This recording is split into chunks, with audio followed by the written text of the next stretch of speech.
Why are tennis tournaments called Opens? Right now, the world's best tennis players are battling it out in Queens, New York for the US Open title.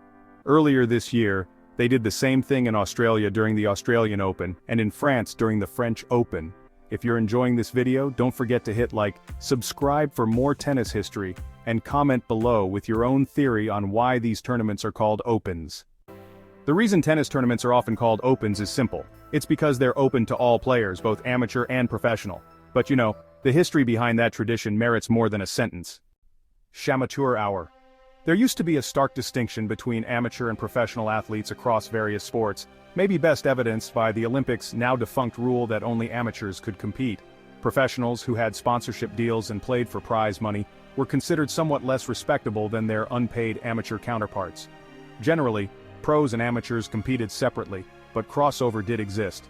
Golf has been hosting open championships since the early 1860s. In tennis, though, the divide held steady for another 100 years or so, and by the mid-20th century, it had started to threaten the future of the sport. One key issue was that many amateurs weren't really amateurs. In fact, federations and national associations, which were organizing the biggest tournaments in the world, discreetly paid amateur players under the table to have control of them. Tennis historian Steve Flink told tennis majors, "These so-called chamateurs," Fink explained, were not earning enormous amounts of money, but enough to maintain their status and play the most prestigious tournaments. In short, it was getting harder to justify keeping amateurs and professionals apart on the basis of money. Moreover, a number of popular tennis amateurs from the 1950s and early 1960s, Rod Laver and Pancho Gonzalez among them, had just decided to go pro, barring them from big tournaments but affording them much greater financial success.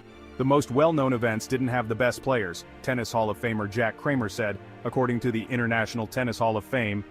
Tennis was a great sport, but with amateurs and pros in two different areas, it couldn't get the exposure it truly deserved. The International Tennis Federation, which was known back then as the International Lawn Tennis Federation, actually voted on the issue of open tournaments more than once during the early to mid-1960s, but, well, nothing really changed at first. Then, in August of 1967, British tennis officials made a bold move.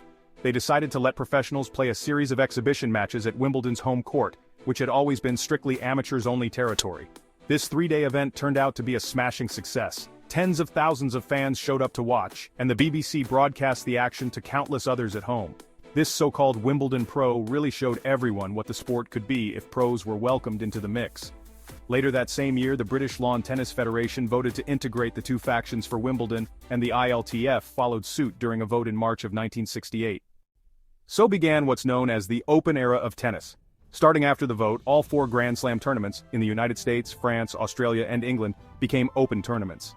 Now, the distinction between amateurs and professionals didn't just disappear overnight. The ILTF actually had players enter tournaments as amateurs, professionals, or registered players.